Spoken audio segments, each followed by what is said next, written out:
कर्ण के कवच कुंडल दान में लेकर भी इस वजह से स्वर्ग नहीं ले जा पाए थे इंद्र। अंत में हार मानकर भारत की इस जगह पर छुपाना पड़ा। महाभारत की कथा के अनुसार देवराज इंद्र ने कर्ण से छल से कवच और कुंडल प्राप्त किए थे। कर्ण ने अपनी दानवीरता का परिचय देते हुए इंद्र को कवच और कुंडल दान में दे दिए थे। इंद्र ने कवच कुंडल को अपने साथ स्वर्ग में ले जाने की कोशिश की, लेकिन इसमें वे कामयाब नहीं हो सके। तब इंद्र ने कर्ण के इन कवच कुंडल को समुद्र में छुपा दिया। आइए विस्तार से जानते हैं महाभारत में कर्ण के कुंडल कवच का रहस्य। महाभारत में कर्ण की दानवीरता की कई कहानियां सुनने को मिलती हैं। महाभारत की ऐसी ही कथा कर्ण के कवच कुंडल से भी जुड़ी है। कुरुक्षेत्र के युद्ध में कर्ण ऐसा महान योद्धा था जिसे हरा पाना किसी के लिए भी आसान नहीं था। खुद अर्जुन का पराक्रम भी कर्ण के सामने घटकर आधा रह जाता था। श्री कृष्ण ये बात जानते थे कि कर्ण को हराने के लिए उसके कवच कुंडल को उसके पास से लेना बहुत जरूरी है। श्री कृष्ण ने कर्ण के कवच और कुंडल का रहस्य अर्जुन को बताया था। कृष्ण ने अर्जुन को अपने मानस पिता इंद्र से सहायता लेने का सुझाव दिया। तब कुंडल और कवच का रहस्य जानकर देवराज इंद्र एक साधु का वेश बनाकर कर्ण के पास पहुंचे। उस समय कर्ण स्नान करके नदी से निकल रहे थे।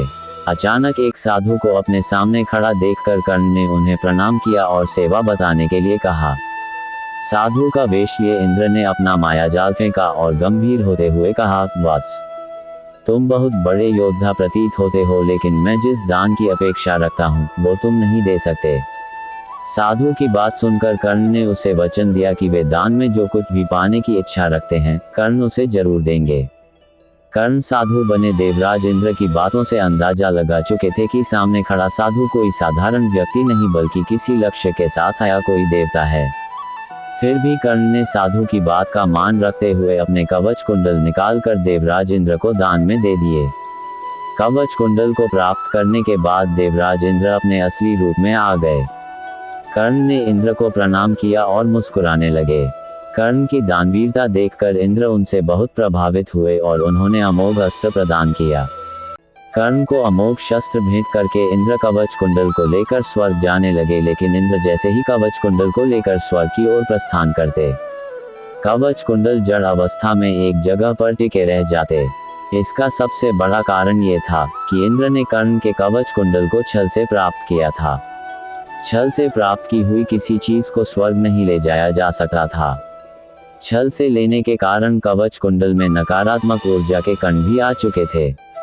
इस कारण से इंद्र ने कर्ण के कवच कुंडल को समुद्र में छुपाने का निर्णय लिया। कर्ण के कवच कुंडल एक प्रकाशमय ऊर्जा कणों के रूप में थे, जिसे देवराज इंद्र ने रात्रि के समय समुद्र में छुपा दिया। चंद्रदेव ये पूरा दृश्य देख रहे थे, इसलिए उन्होंने कवच और कुंडल लेने का प्रयास किया, लेकिन तभी समुद्र देव ने उन्हें टोककर कहा, चंद्रदेव, कर्ण के ये कवच और कुंडल मेरे संरक्षण में हैं, इसलिए आप इसे बिना किसी अधिकार के नहीं ले सकते। सूर्यदेव ने भी समुद्र देव का साथ दिया और हमेशा हमेशा के लिए इन कवच कुंडल के संरक्षण की जिम्मेदारी ली। मान्यता है कि इंद्र ने ओडिशा के पुरी के पास स्थित कोरनाक के समुद्र में कर्ण के कवच कुंडल को सूक्ष्म रूप में छुपाया था। आज भी कई वैज्ञानिक कई अध्ययन करने के बाद भी इन कवच कुंडल का पता नहीं लगा पाए हैं। कर्ण कवच और कुंडल कितने शक्तिशाली थे। सूर्य देव से मिला था वरदान। सूर्य देव ने कर्ण को 100 कुंडल और कवच दिए थे। ये कुंडल और कवच बहुत खास थे। कवच ऐसा था कि उसे कोई भी शस्त्र या अस्त्र नहीं तोड़ सकता था। सूर्य देव ने कर्ण को वरदान दिया था कि जो भी इन कवच और कुंडल को तोड़ेगा उसकी मृत्यु हो जाएगी। कर्ण का दूसरा नाम क्या है?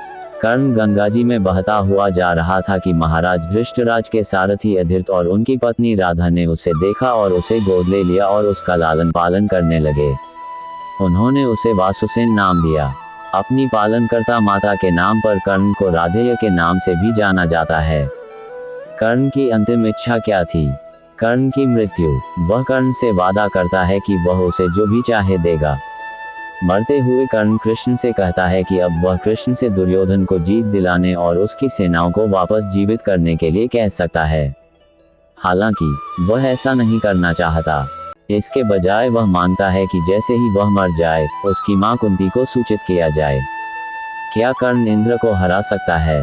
युद्ध के लिए तैयार होने के बाद दोनों के बीच एक भयानक युद्ध शुरू हुआ। पहले इंद्र ने कर्ण को परास्त किया, लेकिन बाद में जब कर्ण ने अपने दिव्य हथियारों का उपयोग करके कर्ण इंद्र पर हावी हो गया और इंद्र ने कर्ण पर अपने वज्र का प्रयोग किया, लेकिन कर्ण ने आसानी से ब्रह्मास्त्र के साथ वज्र का जवाब दिया। उसके बाद दोनों ने उन दोनों पर बाणों की वर्षा की।